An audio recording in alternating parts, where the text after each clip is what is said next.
फिर नहीं आएंगे। अब बोल गए बस। आपका बोलना सही समय पर हो। सत्यम ब्रूयात, बड़ा साधन यही है। वाणी व्यवहार बड़ा साधन वचन है, वाक का साधन है। मेरे साथ बोलो, वाक तपह।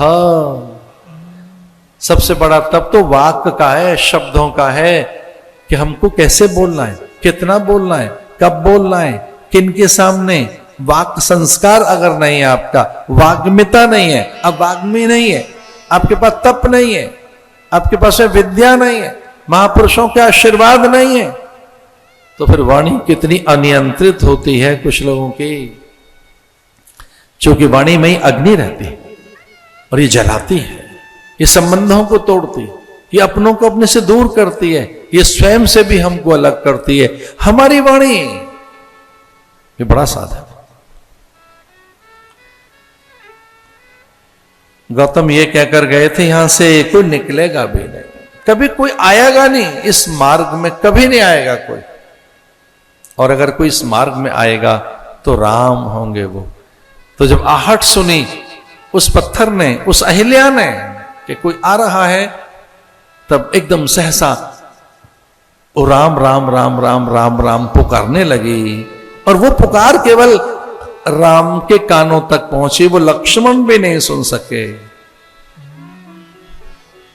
पूछा था गुरुदेव से, है कौन ये पत्थर बोल रहा है, सिसक रहा है, हिल रहा है, इसमें संवेदनाएं हैं, ये कोई मानवीय काया से प्रतीत होती है, इसमें कोई नारी है, वो कौन है?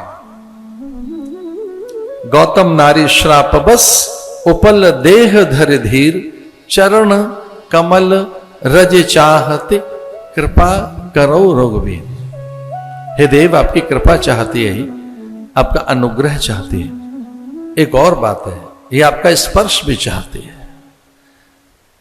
स्पर्श से इसको दोष लगा था। इसके जीवन में दोष किसका हुआ? स्पर्श का। इसे छुआ किसी ने जिसका अधिकार नहीं था, और आप ब्रह्म हैं। ये छूने के बाद शापित हो गई, ये छूने के बाद पत्थर बन गई। हे देव, एक और कृपा करो, आप भी इसे छू दो। अगर आप इसे छू देंगे और आप परमात्मा हैं तो ये निर्दोषा सिद्ध होगी और इसका श्राप मुक्त हो जाएगा। इसलिए आपको इसे छूना है। आपके चरणों की रज चाहती है, ये आपके चरण से स्पर्शित होना चाहती है। और गुरुदेव का आदेश था, गुरु ने आज्ञा दी और राम के चरण उठे उस पत्थर की ओर।